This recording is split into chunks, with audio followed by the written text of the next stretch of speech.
Hello, welcome back to my channel. My name is Timmy Ario, and today I'm going to be taking you guys through some of the top things I've learned in 2023. Lesson number 1, stop making excuses. This is something I learned the hard way for the first half of the year. I had different situations that stopped me from doing things I wanted to do, or so I thought, and I said I didn't have time, or I didn't have the right equipment, or I didn't have the right ideas, or I needed to have research and whatever.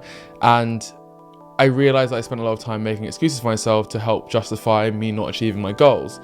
And the biggest turning point for me in the year was when I just stopped making excuses and started doing the things I said I wanted to do, however well I could do them. So if it was to do with content, like just putting stuff out as consistently and regularly as I could, whether it was, at the standard I thought it should be compared to my competitors, or if it was just what I could do at the time. So filming on my iPhone and editing in CapCut, or using my old camera and then editing and doing what I could with that. And the more I started doing that, the more I kind of started to see my facade of excuses fall away, and I actually realized that I had the time and ability to do all these things before, and I was just making excuses because I didn't want to do them, or I was scared to try and start. So start doing things you want to do, stop making excuses, and you'll see that actually as soon as you start, the easier it is to carry on. It's not personal. This is something I saw on a TikTok a while ago, and I started seeing it because obviously I engaged with the algorithm, and the more I engaged, the more I saw it. But I've learned this with friendships particularly, that sometimes people do things and you just wonder why they would do that to you as a person. Like, what have you done to deserve that? And most of the time it isn't personal, nor does it have anything to do with you. They're just being selfish. Humans are innately selfish, and people do things sometimes without thinking about anyone other than themselves. So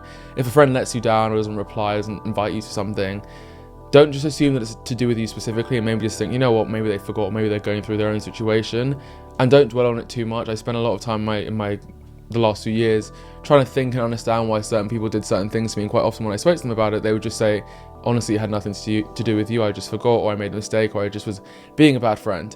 And I think as soon as you stop thinking like, why is this happening to me, and what did I do to deserve this, and life is unfair, and I have this bad luck, and just think things happen as they happen, and all I can do is kind of deal with how I respond to them, that makes things way easier for me. And so sometimes it will be personal. Yes, sometimes people are bad friends and they let you down and make mistakes, but generally that isn't always the case. And so for me, changing my mindset in that regard has definitely just shifted everything and made things way easier. So this is a quote I saw. It's actually from Walt Disney, which I find quite funny because I know him for many things, such as great TV shows and Disney Channel, and Disney as a whole, and Disneyland, Disney Channel, but I didn't know that he was so profound in the things he said. And one quote I saw was, the best way to get started is to stop talking and start doing. And it does what it says on the tin. We as humans and people spend so much time overthinking and analysing and discussing, with your friends, I want to start this business idea, or I want to do this thing, or I want to start this new opportunity, or I want to apply for this, or I want to start dancing, and whatever it is, I want to start knitting or crocheting, right? And we talk about it, and then we watch videos about it, and then we have another conversation, and we think about it, and we talk to ourselves about it.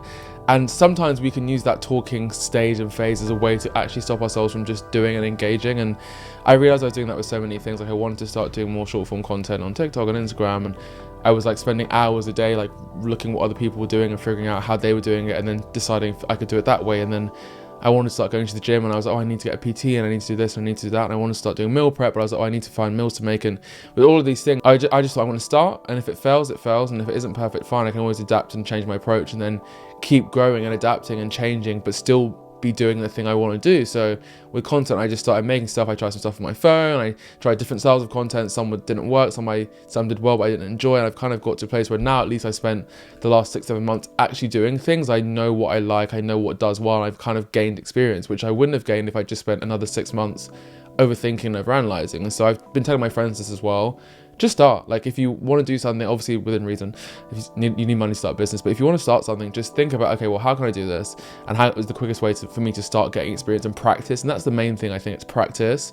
Getting time to practice and try and learn about things is invaluable. And so for me, it was about, okay, fine, how can I start practicing things that I want to do? So even with roller skating, just taking my skates and going out for half an hour, but at least I'm doing something, rather than think, I'd love to roller skate, but it's raining, I don't know where to go. And as I started doing these things, more opportunities and things started falling into place. It showed me that there's definitely more value in just starting and achieving as opposed to talking.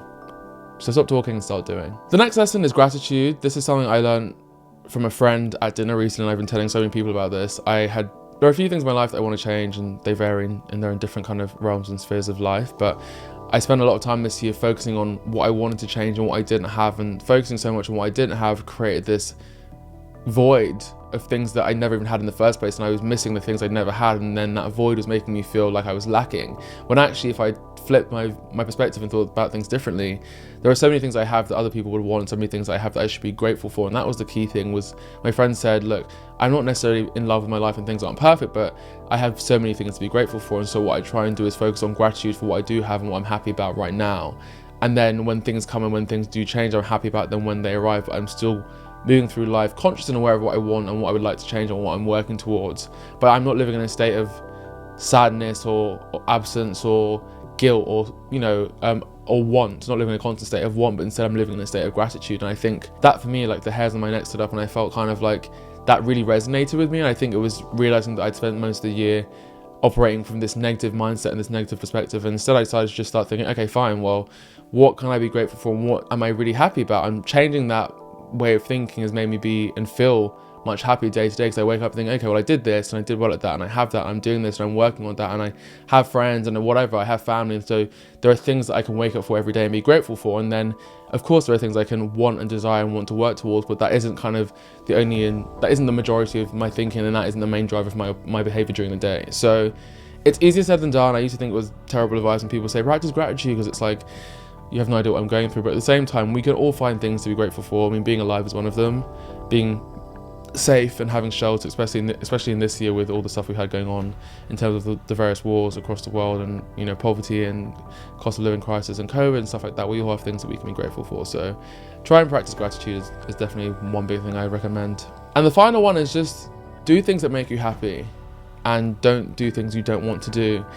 I spent this year just saying no to a lot of things and cancelling plans and declining to go to certain events, not because I wanted to be insular or alone or selfish or sad, just because those things weren't bringing me joy anymore. And for some of my friends, they still love doing them, and sometimes I feel like doing them, but if I don't feel like doing them, I used to feel guilty for not going, and I would go to these things and stay out and be at these events I didn't really want to go to, and that I didn't really enjoy anymore, but I felt like I had to because everyone else was, or because I'd be letting my friends down. And life is too short and time is too expensive and precious for us to be doing things we don't want to do. We're all busy enough as it is with jobs and fitness and lifestyle and other projects and creativity. So I just decided that to start saying no to things I didn't want to do unless I wanted to actually do them, and being very clear with my friends and saying, look, I'm not interested in doing that, and I love you and I love spending time with you, but this activity or this thing or this event or this party, I just don't feel like going to, so I'm not going to go. And initially it was hard, and people kind of be like, what the hell, like, that's kind of weird to say no to spending time with your friend. But the more I've been doing it gradually and taking time and putting my foot down and just being expressive about how I feel about things,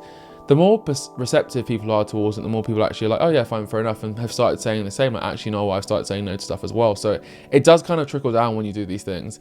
And then just do things that make you happy. I think as much as it's important to have goals and things you're working towards and things you want to achieve, without a doubt, it's also very important to make sure that you are doing things that bring you joy day to day. And that might be small things like reading, or I started knitting again, or roller skating, or just watching TV, or, having a phone call with a friend, or doing some cooking if you like cooking. But whatever it is, finding those small things you do that just bring you joy instantaneously, and are not about an achievement or a milestone or a destination or a goal, but are just about having fun and feeling happy and feeling alive and enjoying the day each day. And so I've started reading again. I started reading non-fiction because I was trying to read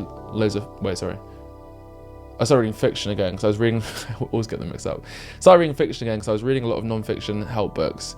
And as good as they were, it felt like I was just doing more studying and kind of work. And I wanted to get back to a place where reading for me was always an escape. And it was nice to kind of read something and imagine you are part of that character's world and really be fully immersed for as much time as you're reading. And I read The Convenience Store Woman. It was amazing, and I've bought some more books. I'm really excited again for the first time in years to just sit down and read and get lost in a story and get lost in a book. So trying to do more things that I enjoy that make me genuinely happy, and not just doing things that I feel like I have to do. And it can be hard when you feel like you have limited hours in the day and you're working a 9 to 5, and you also have your own creative outlets and projects outside of work that you want to work towards, whilst trying to see your friends and keep your house tidy and do your laundry and go to the gym and do your skincare, and then also finding time to do like small things that make you happy. But it's important to make those things non-negotiable and lock them into your calendar and into your diary, and say every day for half an hour at least I'm going to sit down and read, if it's in the morning or on the tube or before I go to bed. But setting those things in place and having structure and making sure that you're tabling in time for things that are priority for you, so you don't get lost in the kind of crazy life and all the things that consume us. So do things that make you happy. We should be happy every day, so make sure you find ways to enjoy them. So that's it, guys. Those are my top things I learned in 2023, and I hope you found them useful. I hope you agree. If you learned other things or things you thought were profound for you this year, please let me know in the comments. And see you guys in the next video, which might be this year or might be 2024. Who knows? Have a good day.